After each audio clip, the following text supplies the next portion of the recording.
Incredible introduction there. And I have those grandchildren because I'm much older than you. That's the deal. I'm here to talk to you tonight, not as a candidate. Tonight we're talking about citizenship, and we're talking about what is happening in our country. And I want to give you some help on a few things that I'm very passionate about.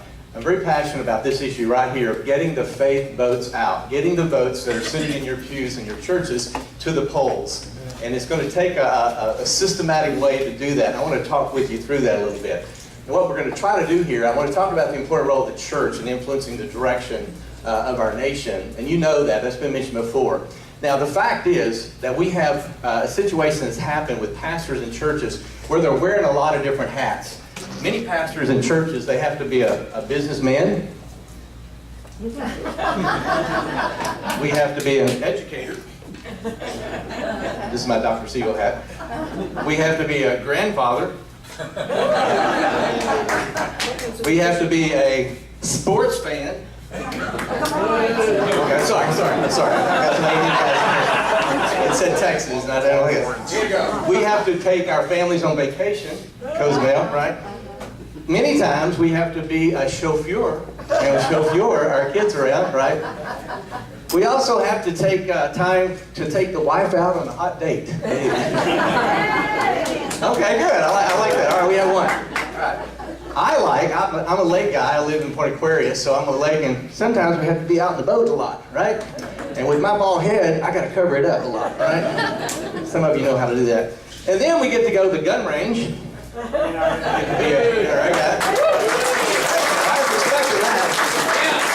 Where's Rob Harbin when you need him? All right.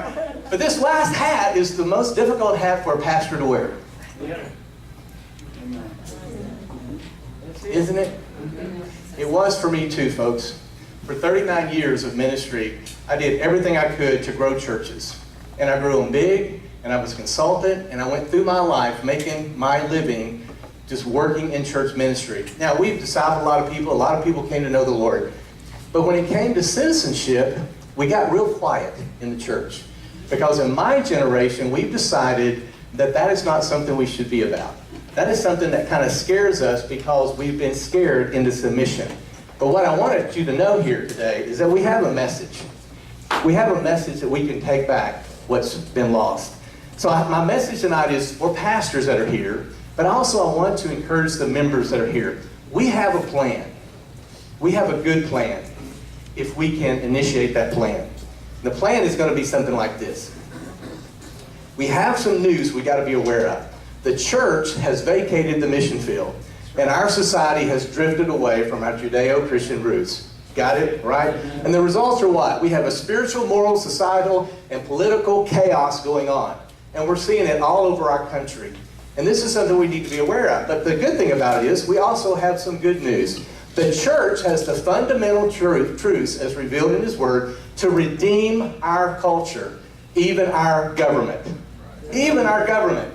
We are on mission as what? I want you to know the term, cultural missionaries. Everybody in this room is a cultural missionary. Amen. Now, as we start thinking about that, here's what we got to reject. We've got to reject the sacred versus the secular dichotomy we've fallen into. We must embrace the concept that what? That God's authority and the lordship of Jesus Christ covers all of creation and every area of His followers' lives, including our responsibilities as stewards of that creation. That's what Francis Schaeffer said. Right? Now the challenge here is, now I'm coming from a strong Christian worldview. It's all I am. I am a Christian man, and I stand coram Deo before the face of God every day of my life. I do it not as a pastor. I do it as a Christian. And so my message is going to be certainly bent that direction, and I think you're going to figure that out, right? But there's not a square inch of this whole domain of our human existence over which Christ, who is sovereign over all, does not own. And we know that from Abraham Kuyper. Now as we think through this, some people get real skitty right now because they say, does that include government? Does God own government? I mean, does He own the government? Is He supposed to be a part of government? Heck yeah, right? Let me show you a little bit about this. Romans 13:6 provides the answer. Authorities are ministers of God and therefore accountable to God. So the premise here on the very bottom is exercise of civil authority will be best performed by Christians who think and act biblically. See Ted Cruz. is my example, right? See Raphael Cruz. When the ministry of governing is disconnected from biblical moorings, we have a government that defaults to what? What you default to. The same thing. Our government defaults to selfishness, to greed, and corruption. That's what Dave Welch says, U.S. Pastors Council. Here's our problem. Since Christian voters across our nation have not been faithful voters, we have allowed the culture to elect and direct our government. You can say amen. I feel like I'm in church. Okay?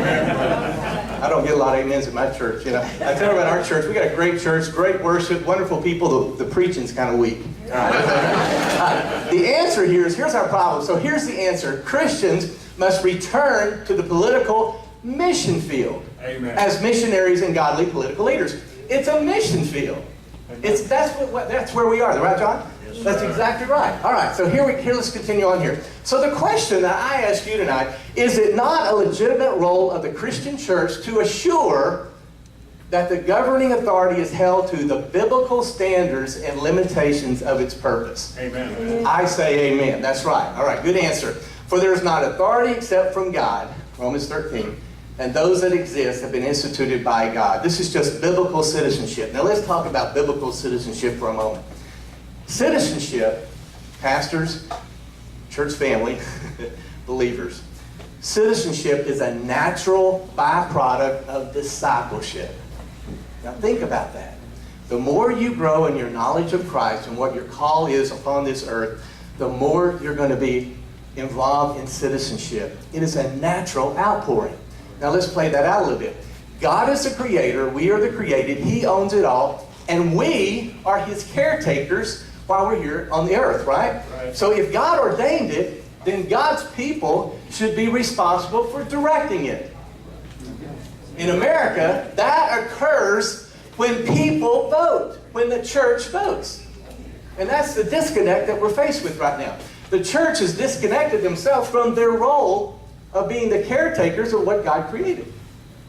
So, voting is a byproduct of Christian citizenship. It's just that simple, pastors, brothers and sisters. It's just that simple. When we vote, look at this. When we vote, we're exercising God's designated authority, Christians, to make decisions concerning the affairs of civil government. That's what we do when we vote. You can't all serve, you can't all run for an office, but you can vote. Every believer can vote. And with that, they're being caretakers of what God has ordained, what he has started. God originally established government. You remember this from Exodus 21. Select out of all the people able men who fear God, men of truth, those who hate dishonest gain, and you shall place these over them as leaders of thousands, hundreds, fifties, tens. That's just government. That's what we're doing right now. So the premise is this. Godly leaders will make God-centered decisions. Not always the case.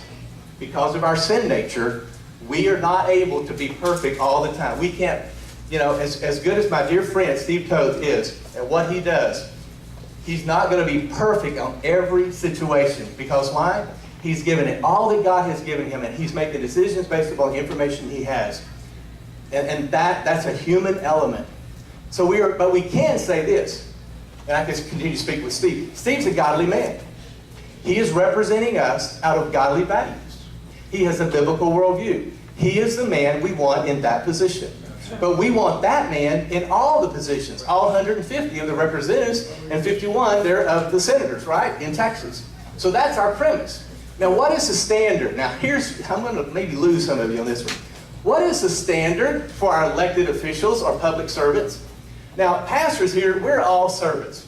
We're servants of the Lord in the local church. We have public servants. So technically, all our pastors in this room, you're already a public servant because you're shepherding a flock of people. You're a servant, right? You're a shepherd. Now, what is the standard? Well, I think that 1 Timothy and Titus 1 provide these standards. Let's check them out. These standards are the ones that we want to keep up. We find it in Titus 1, 1 Timothy 3. If anyone aspires to the office of overseer, meaning that you want to be elected. You want to be elected to serve a people. He desires a noble task. Obviously, this is for deacons and elders, but it's applicable to candidates. Here are the things we want to see in a candidate. Here's the ones that I've been voting for the last 30 years of my life. Here's the candidate I've been trying to find when I'm going to vote for someone. An overseer, a judge, a representative, senator, a commissioner. An overseer must be above reproach. He must be sober-minded, self-controlled, respectable, hospitable, not a drunkard, not violent but gentle, not quarrelsome, not a lover of money. He must, or she must manage her own household, his household in this case. It must be well thought of by outsiders, not arrogant or quick-tempered, a lover of good, self-controlled, upright, holy, and disciplined. He must hold firm to the trustworthy word as taught. Now, if every candidate we elect has this, where do you think our country's going to go? It's going to go in the direction that the people in this room want it to go. I'm standing in front of the most passionate, conservative, fiscal and social Republicans in the entire state, without a doubt. And if you and your churches and churches across this country begin to look for these qualifications in candidates, we're going to change our country like quick. Yeah. All right, now let's continue on here. Christian votes. Why? Why are you a voter? Well, as a believer, you know this verse. Because you're the salt of the earth. You are the light of the world. It's what you naturally do. Because you're a cultural missionary. You're a cultural missionary. You're moving forward. So, John Adams said this: we have no government armed with power capable of contending with human passions unbridled by morality and religion. Avarice, ambition, revenge, or gallantry would break the strongest cords of our Constitution as a whale goes through a net. Our Constitution was made only for a moral and religious people. It is wholly inadequate to the government of any other. Powerful statement, right? Yeah. All right, let's continue on. So God has in His sovereignty, let's talk about you. God in His sovereignty has placed you in Montgomery County. Now, some of you think that you got transferred here because of jobs, or that you grew up here, or for other reasons you've come to become a member of this community. It's God's sovereign that places people where He wants to, right? So with that premise in mind here, if you're here, then you are called to be His caretaker. You're the caretaker of Montgomery County. Now, if you're outside of Montgomery County, you're a caretaker if you're a believer of that county. Now, if we move this forward a little bit, let's look at who we are. We have 485,047 was the last statistic that Brother Dale got for me, right? Now, we're the 6th fastest growing county in the state, and we're the 24th fastest growing county in the nation. Now, let that sink in. And now we're about to add anywhere some 15,000 plus jobs, which means double that, triple that, quadruple that with family members. Our county is going to explode in the next 2 to 5 to 10 years. We know that. And we love our county. I love living here for these almost 15 years now, and I love who we are.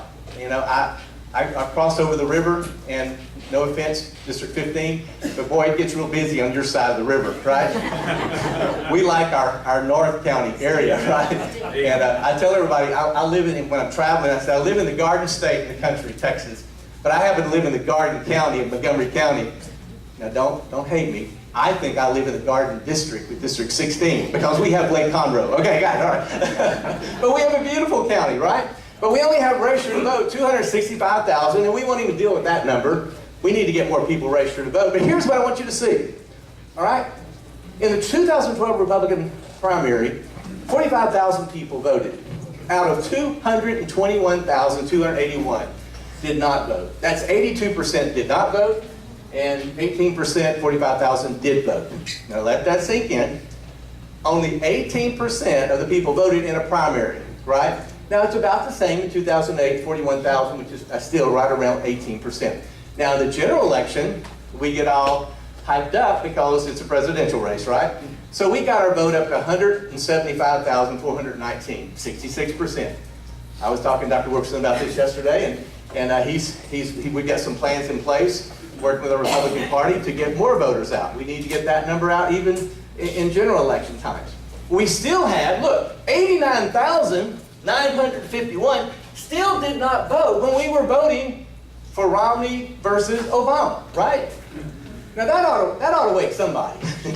That ought to make you want to get off work and go vote. right? So 89,000 people did not vote, which was still 34%. That's still too high, way too high. November 4th general election was 245,000, 65%. So we're still there. Now, I want to talk to you and your church. How did the Christian faith vote turn out? How many of the people in your church voted? Well, here's how we can figure that out. In the 2012 exit poll, 60% of those, when they voted, they came out, they said, I go to church at least once a week. 60%. Now that's a pretty high number. And for Montgomery County, I think it's higher. All right? I think we might even do better than that, right? As a pastor, I'd like to think that. We have a faith-based community. We get that. We understand that. But in the election, only 60% said they go to church. Let's take 60% of that 265,000 registered voters. 60% say, I'm a faith voter. I vote my faith.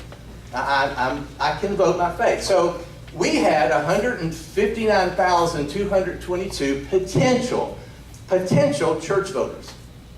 Faith voters, all right? That's what we are. 66% of those did vote. So 66%, don't want to lose you, 66% of 159,000 that say they go to church one time a week, they voted in the general. Now let's look at this though. The faith vote in the 2000 primary, we had 105,000 that voted, 54,000 of those, of 147, did not vote. So of those faith voters, and that should say, I believe, general, 105,000 did vote. We still lost 54,137 of faith votes that didn't vote. Now that would add up to 159,000 people that could vote, Still, we had 54,000 that didn't vote. So the faith vote in the primary voting, 18% turnout of registered voters, Montgomery County, overall, we had 45,862 of the 265 voted in the primary. Now, the number is getting lower and lower, right? Because we're working down to a primary vote. So the faith vote, the final statistic is this. So the faith vote, when we talk about 18% turnout for an election, right? We're talking about 28,000 faith voters out of 159,000 potential faith voters. So 130,562 of the people in your church and mine, well not mine, my vote's 100%, but in your church, what? They did not vote. We left 130,562 votes in the pews or at home. Or we didn't get the message across. Church members, pastors, somehow we missed the message here. This has got to change. So what can pastors and churches do to get the faith vote to the polls? Now, I'm not an angry pastor at all. I love you guys and I love people and I certainly love Montgomery County. But we also got to be realistic. We can't continue this trend. We've got to wake up. We've got to wake, not you guys are doing it. You know, you guys are voting. I would dare say if I asked who voted in the last election, everybody in here would raise their hand. I'm just going to assume that. But there's a lot of people in your church that just don't quite get it. And it starts at the top. It starts at the top. Some of you guys are trying to start as a church member, as a parishioner, and work your way up to your priest or to your pastors. And that's hard. I understand that. Because of all those hats that your pastor wears, he's so busy doing so many good things that he many times fails to do the right thing.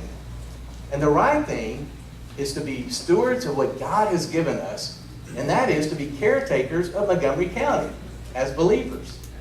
So how can we talk about that? How can we begin to motivate those people that did not vote, all those votes that we left at home? Well, the first thing we have to do, we have to think a little differently. Now, as we mentioned, at my church, Grace Community, we average 95 to 100%. And I have to say 95 because 5 years ago, a couple of families didn't vote. Now, they're no longer with us, okay? Okay. Just in case you're asking. So they messed up my 100%. Pastors do have vengeance at times. Now they moved to another state, but that's okay. With me encouraging them to. Here we go. All right, so number one, pastors and church members here, okay? Faith voters. Understand what you can, you can't do concerning citizenship within your church. You've been scared to death. And this IRS thing, take away my tax-exempt status, I don't care. And everybody in our church don't care about that. Good grief. Do you think we're that money hungry? We're all poor as it is, you know? How can we be more? That's right. So the first thing, but we don't have to do that. We can do within the guidelines that are set up within the grounds of running it within a nonprofit organization. That's the issue. Your church is a nonprofit. So we can't endorse candidates. There's certain things we can't do. But you got to know that. And I have booklets and all kinds of information I can give you about what you can do. And that's the problem. It's not what we can't do. We seem to be doing all those things. There's so many more things we could be doing that we're not doing. So we got to just educate. Okay, we've got to give an orientation to that. So that's the first thing, and I can help you with that. Because again, tonight I'm here as a pastor, right? I can help you get here. Number two, teach why believers are called to responsible citizenship to redeem the culture. They don't get what I just said. They don't understand being a cultural missionary means voting, because you're influencing your culture. You're out there. When we were in Austin this last session here, and we were standing up with our blue shirts against the orange shirts, we had to have compassion for those people that were so lost and hurting. They were angry. I think they were satanic, so many of them. Well, we know they were brought in, they were paid to say all this stuff, we get all that. But if you're there like we were for all those days and weeks fighting to get our pro-life bills passed, my son John, as we were writing them, he wrote all those bills, but as we write them, you got to get ready for all that's going to come, the attack that's going to come. So we spent so much time getting the wording just right. And then we lost some procedural issues. We had to come back. But we God bless. We got it done. Thanks to great representatives and great senators that got behind this bill. But we have to teach why believers are called to responsible citizenship. Because that would scare a lot of people. And it scared us. I had to have police escort out several nights. And the girls that I was with. I was with Texas Right to Life and a lot of our pro-life coalition groups. And we were in senator's office. We were going from senator's office to senator's office waiting for police escort to get us out of the building. That's how tough it was there. But it was worth that to fight for the unborn. The end game was worth it. And I couldn't care less about how I felt. And I wanted to protect my girls. When we were up in the gallery and people were screaming and hollering curse words at us, we did have to gather around them and protect those girls and get them out. That's true. But we have to know those are the type, sometimes, unfortunately, those are the battles that we have to engage in. But then so many times it's just simple. Elect the right men. Elect the right women. In our nation and our federal government, we're finally getting it kind of right. And I keep mentioning Ted Cruz, but he's a good example. He's a godly man and he's passionate. He's got fire in his belly. We need a lot of fire in our belly. I want all our candidates that are running for all these offices, come on, get some fire. Show us your game. Be willing to fight for our conservative values, your biblical worldview. Make it your foundation of your campaign. Let's do it. We've got a ton of people. In my race alone, we've got great men.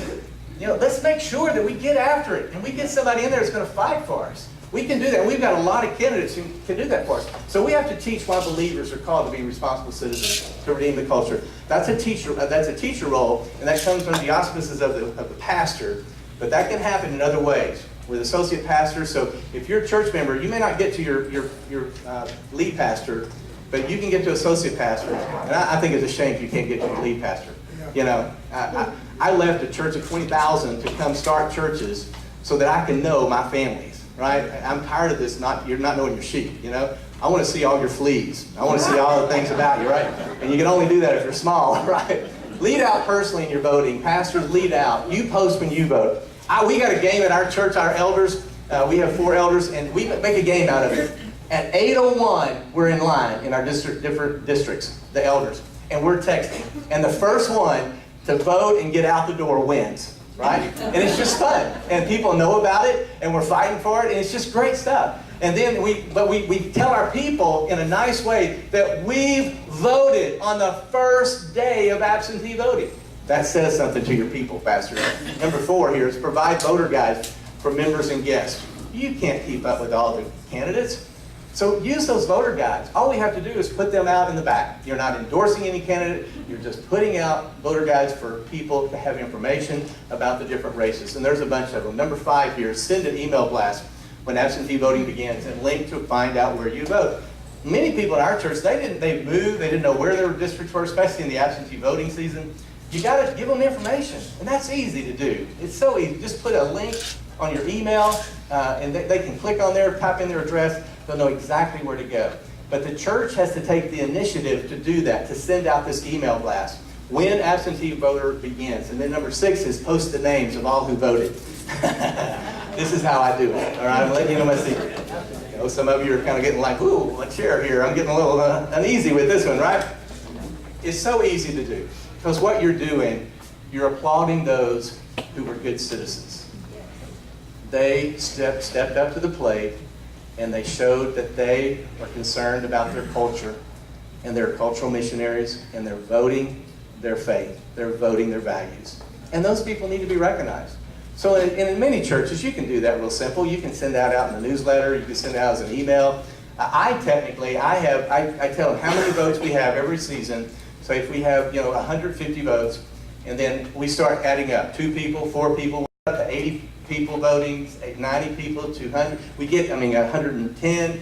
And I say 95%, right? Brother Les is in the background. He's one of our church members. And I send it out every week. We're up to 33% voted in our church. And it's absentee. I don't even want to go to Tuesday. That's not the day you want to vote, right? So I just keep telling people we're up to 33. So from the pulpit, we'll say during our announcement time, hey, we're up to 67% voting for this election. All right, guys, you got 1 more week of absentee voting, and that's what you got to do. You got to tell people when things are what things are happening. Make it part of your weekly announcement time. If you would slip a note to your associate pastor, the person that makes announcements during your church time, they'll be glad to throw that in with the pastor's blessing. But don't be bashful. It should be said. It's as important as a baby shower. All right, maybe not. All right, but it's still pretty important. All right, number 8 here. Assist with watching children with members private. We have a lot of young families. Y'all have a lot of young families in church. Just put it out there. Hey, look, we can send somebody over to watch your kids when you go vote. Now, the problem is when they do that, sometimes they don't come back till the next day. All right? You got to watch that. You need to tell them, okay, after you vote, come back. I got to go play my tennis game or something, right? So we assist with watching children of members who provide rides for them. Number 9, preach a message on how to choose the right candidate. Most folks don't even know what I just presented to you. They don't get that. That we should expect 1 Timothy 3 and Titus 1 candidates. There are characteristics. There are standards for those who govern. It's been that way in the Bible since day 1. And we need to continue. We need to return to that. Number 10 here is make it easy for people to vote by voting absentee. You get that. You need to just make sure people understand that is the time to vote, not on the day of the election. If they have to, we get it. We can understand that, but then even then we have to make sure. And those people, they've already been identified by that day, and I actually email them first thing in the morning and say, hey, look, you need any help getting out to vote today? And they go, no, Pastor Ted, I think I can get there. And I usually say, I don't trust you, I'm coming over. And it's a game, of course, it's fun, I'm just telling them, they go, no, I'm going to get there. And then they call, I have people calling me like at 6 o'clock going, I'm trying to get there. Like they have to be accountable to their pastors, which they are. Okay. All right, number 11, organize a candidate forum. You can invite all the candidates to your church to speak at an event after church or during the week. Just let candidates talk. You want to get to know candidates. They don't have to have a debate. Just get to know these men and women that are running for offices. We're Montgomery Countyans. We're one for all and all for one, right? That's what it should be about. But we want the most qualified people. Obviously, there's a practical aspect to it.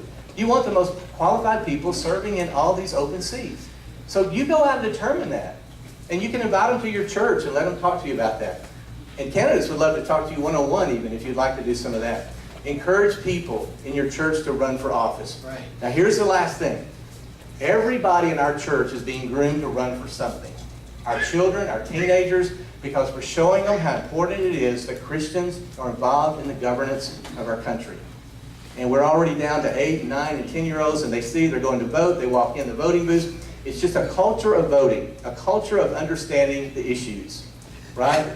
Like we took a lot of people to the Capitol this year in the 83rd session because they needed to see what our representatives are going through, fighting for all the bills.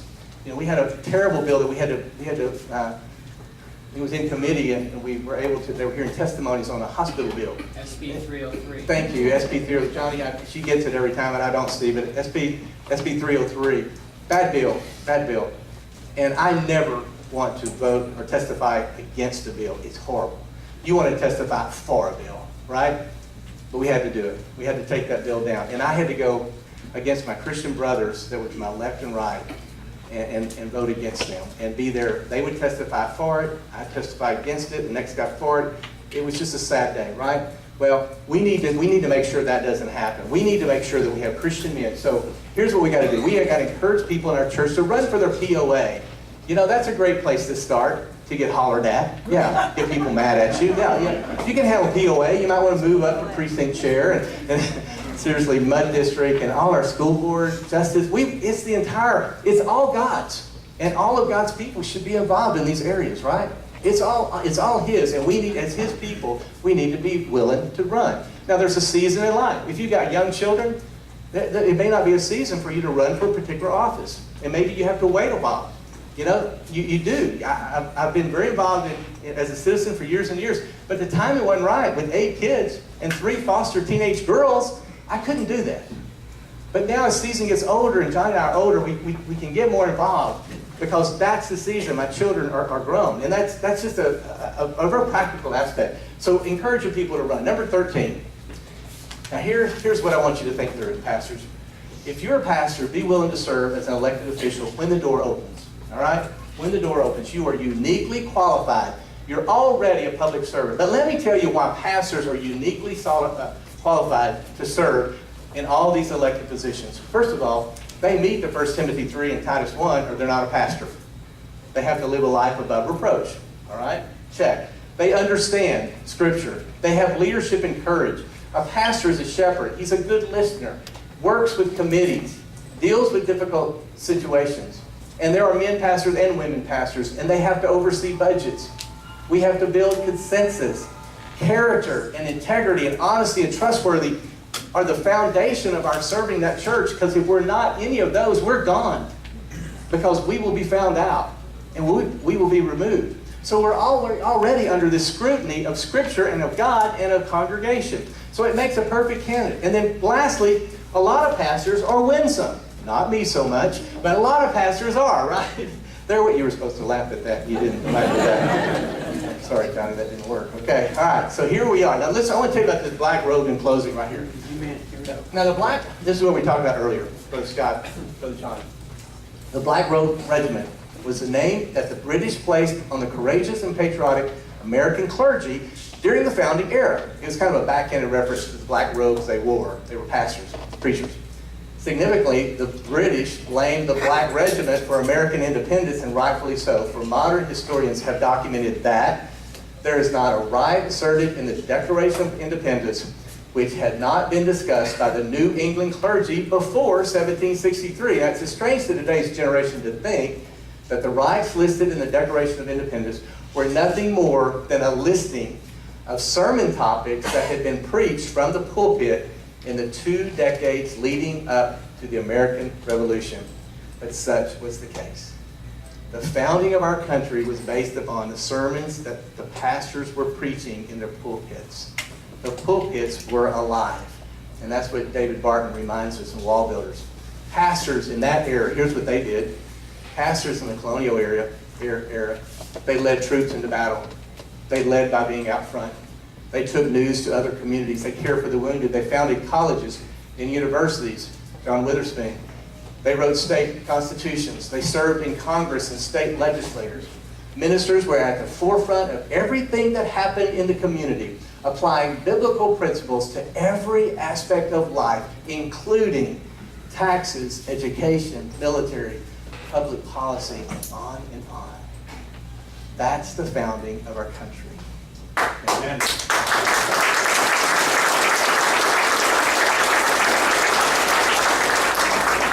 And here's what John Adams said. The pulpits have thundered. Amen. The pulpits have thundered. And that's the type of pastors we got to get back to. right? And priests and men who are leading our churches. That's where we want to go. We want to get back to a time where we can talk about our nation as God's nation, not as the other guy's nation. And we've lost that. Now, you were here tonight. You paid for your meal. You've listened to a so-so speaker, right? But seriously, we have work to do. And when we walk out this door, I know we start patting each other on the back and things start feeling good.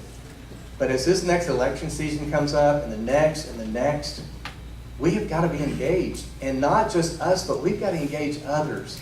And it's going to take some wisdom, because my generation of pastors, we've advocated a lot. We've messed up the church a lot, to tell you the truth. And so what we've got to do is reclaim the biblically functioning church, and we need to reclaim the values that we hold dear. And those values are all represented right here in this room. Well, that's all I had to say on that. More materials up front. I've got some things up here you can look at. I know some of you really like big books. Wayne Grudem has a book called Politics According to the Bible. Politics According to the Bible. It takes every issue that our representatives and our senators and our state office holders are facing, and it breaks it down for a biblical worldview. And I'll be glad to let you look at that book up here. All right? Nice evening reading. Faith votes. I think, Scott, we have a few minutes for question, or are we absolutely? Yeah, okay. No, good. About 15 minutes. Oh, good. Okay. I know that's a lot to take in, folks, and I hope I've inspired you. And I see a lot of faces like, ooh, okay? And I get that. But we've got to have fire. When we leave here, we've got to be winsome. We've got to be excited about getting the vote out. And we've got to be proud to talk about it. It's sort of like pro-life. You got to talk about pro-life. You got to talk about the sanctity of life. You got to be a part of that. And talk about it proudly. And especially as we get in our mature years, we begin to say, oh, okay, not what we can do. Yes, you can. We all, as long as we're here on the earth, we're caretakers of what God has made here. Let's take a few questions. Oh, you can put it here. I'm going to switch mics. We only have one wireless mic tonight. But if you could, what we usually do with the questions is if you could wait for a microphone to come to you so that everybody can hear the question so we don't get too many repeats.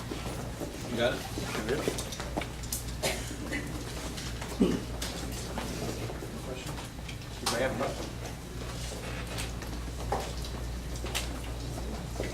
I think Lori's got one. Bumper stickers? We do have some. Yeah, I think Brother Dave has those. Yeah, faith votes. We can have some of those for you maybe the next meeting. All right, no questions? Oh, okay. Harley? It wasn't that good. I mean, I'm sure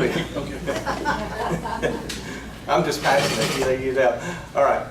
Your slide talked about running for office and it listed TOA. What is that? Oh, POA. POA? Property Owners Association. Thank you. A lot of our subdivisions have those. And it's a worthwhile place to start. It's sometimes a difficult place to be. I love it. You all sort of giggling under their breath. We got one right here. Yes, Doctor, sir. this is not really a question, but and maybe you want, just for general knowledge, check the population of the state of Wyoming, and you'll be amazed how close it is to the population of Montgomery County. Wow. Okay.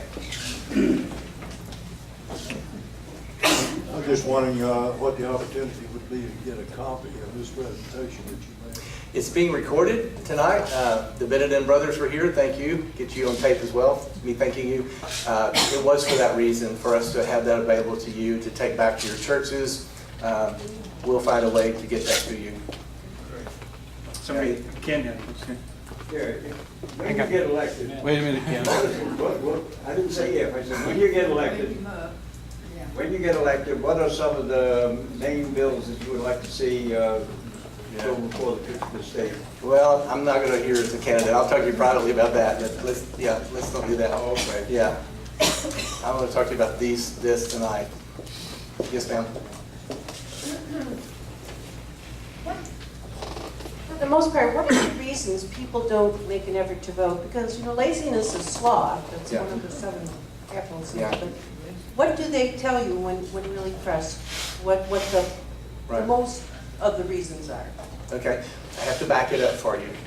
the men of our country have abdicated their role as spiritual leaders in their homes, okay? So what's happened here is men through the last several decades, they've really lost their vision for the family. They've gotten involved in a lot of different things. And so therefore the family begins to break down, and you see that. We see that in our school systems and in so many areas in our churches. So what happened is we have so many issues within our family life, and we have so many issues within our financial lives, and we're not having good financial stewardship. All these factors begin to come into play into a family's life. And there's only so much time and effort that people can put into that, and so they're distracted. Now it's amazing that as you get older, you vote, more voters show up at the polls. Okay, now figure that out. Why does that happen? Right? Yeah, you're right. They're putting kids on school buses and they're trying to do, YMCA soccer, and there's so many things going on. And that's an excuse, okay? But we've got to get back to a foundation principle. And a principle is, if you're not electing people to office, the culture is. And so we're leaving all these faith votes at home or in a minivan on a soccer field, right? So we've got to begin to realize, no, it's not an option. We must maintain, as caretakers, the country that God has given us, and our state, even our county. So to do that, we've got to teach that from the pulpit, but then we've also got to understand, what do I need to do as a church, as a pastor, to help you vote? And so many times, it's just absentee. People don't understand the power of when you're going to Kroger to run by an absentee vote. It's so simple. It's the best time to vote. Y'all know that, right? And so getting that word out. But if they're so overwhelmed and have mom and dad both working, we have dads that are busy doing other things, and he's not pushing that in his family, it all begins to crumble. We just got to rebuild. As a pastor, as a Christian, it starts with rebuilding the family. That we know that. We've got to rebuild our families, and all of us are involved in that somehow. Yeah, Ted, how do you convince a pastor to make this a priority when so many of them can't even get their flock to church on Sunday morning or Sunday night or weekend? Yeah. It's important that pastors, okay, by definition, we're supposed to be shepherding a people. And I'm going to be real careful here because I've come from the mega church, and a lot of our large churches do a good job of covering all their ministry, and they have their people covered. But in large churches, you know what happens. You can get really lost there. We have to help pastors identify a system that can really put in place that we don't miss anyone. And every church, in my doctoral work, I studied systems analysis and delivery systems. I was trained to be a superintendent of schools in that time. And so what we have to do is go in and evaluate the system of the church, the delivery system. How do you get information to people? Well, if you're just saying it from the pulpit, you can't even remember the announcements from last Sunday, can you? Right? And then you have that little bulletin, the church guide thing, and then it gets thrown in your Bible sometimes, those type of things. We have to have an ongoing delivery system that reminds people what's going on. And that's a systems challenge. And I'll be glad to talk to any pastors about that, because we can design something that works for that particular church. Whether it's our Catholic brothers and sisters, whether it's a Protestant church. But going one-on-one to the pastor, you should have access to your pastor. By definition, that's who we are. We shepherd people. Not programs, not buildings. We shepherd people. Amen. And so we have to have hands-on and be accessible to people. 2008 election. Yes, sir. 300,000 churches in America. Yes, sir. Out of those 300,000, on an average, say the churches have 100 people in attendance Sundays and Wednesdays. Less than 30% in that election in 2008 did not vote. Maybe even less than that. How would we stand going into the 2016 election if that same thing happens? Absolutely. We all know, and I work with a broader group of people in the state of Texas and across the country on faith voting and getting the vote out with the U.S. Pastors Council and the Montgomery County Pastors Council and the Texas Pastors Council. And we just pull pastors together, like we're doing with Brother Cruz. Those are good things, because when we can get the ears of our pastors, it's going to happen. But 2016, we said 2012. In 2008, we said wait till 12, and then 12 we said, well, wait till 16. Well, okay. How that's going to turn out really depends upon how we do as a citizenship area. It's not about, even we have to have great candidates. Obviously, we need, and I'll be honest with you, we need stronger candidates, especially in the presidential area, right? I really appreciate what Romney did, but we need strong, and we all had reservations, even as Christians trying to vote in that election. We understand that. But in 16, there's got to be someone that comes up that we can rally a hand. But a godly man has the leadership and the vision for our country. That will excite the electorate. And a lot of people, they do get excited. That's why it was 66%. We go from 18% to 66%. Well, somebody's talking about something somewhere, right? So that excites us. But meanwhile, back at the grassroots, people in this room, the church, we have 265 churches in Montgomery County. Let's go for those churches. Let's just get those guys one-on-one.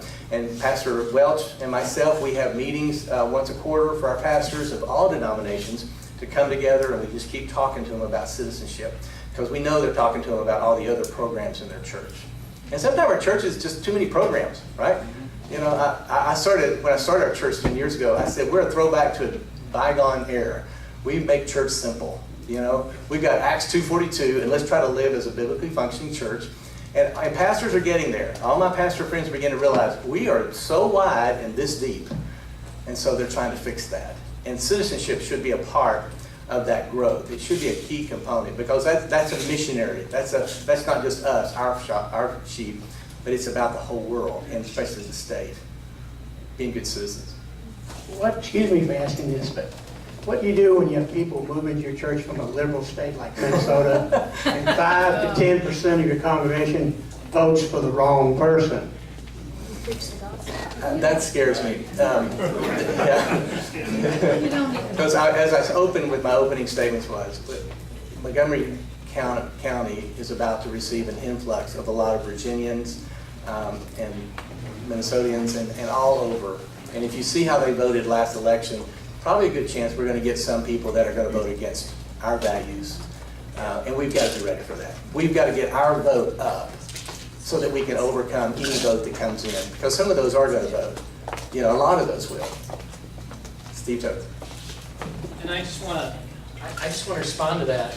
Don't think for a second that because people are coming from Minnesota or New York that they're liberal. They're fleeing those states. South County is 85% Republican. When I got here from New York, we had 30,000 people in the Woodlands. And we're 85% conservative Republican. It's one of the most conservative voting districts in the state of Texas. People are fleeing to Texas. They're coming here because they love our way of life. And there are people that are leaving it for that reason too. So don't assume that they're liberals. Time Ranger Doctor. Yeah, we do have jobs. That makes a difference too. The Garden County and the Garden State right here in Montgomery County. First of all, I just want to say that myself and several of my friends here come from a very conservative church, and our pastor does preach the truth, fortunately, and we're very blessed for that. But I am finding when I speak to friends that are going to other churches, part of the problem is the church. They're compromising. I know one man was asked to leave the church when he taught in the Sunday school that Obama was there because God put him there and that the United States was under judgment. And they asked him to leave. Yeah, and those are opinions that people can have, and those are thoughts, and we're in a republic, we can do that, right? You're right, and some churches do a much better job at citizenship than others, and it always comes back to leadership and priority. You're right, and I love to talk to pastors about why not making this a priority in 2014, 15, 16. I think we got time for about 2 more. So, yeah. Ready? No? Okay. I listened to all to speak tonight, and when it's all said and done, you are exactly right. Everything you said is right, but nothing will ever happen. Why? Because in about 3 generations ago, our Supreme Court said it bans all forms of teaching which suggest or recognize God.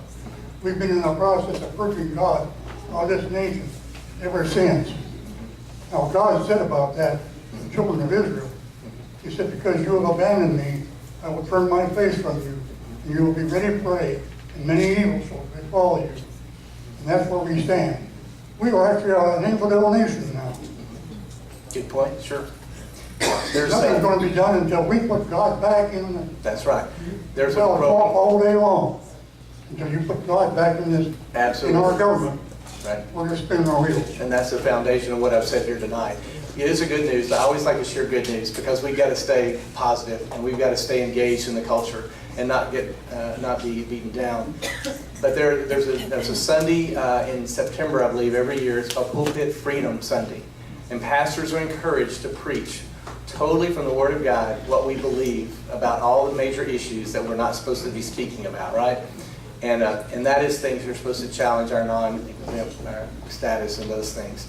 So pastors are getting braver. We started out with 300 of those several years ago, and it was 500, it's 1,500. It's 3,000 pastors last year stood up and preached what the current government leadership is espousing and how that is totally contrary to biblical principles.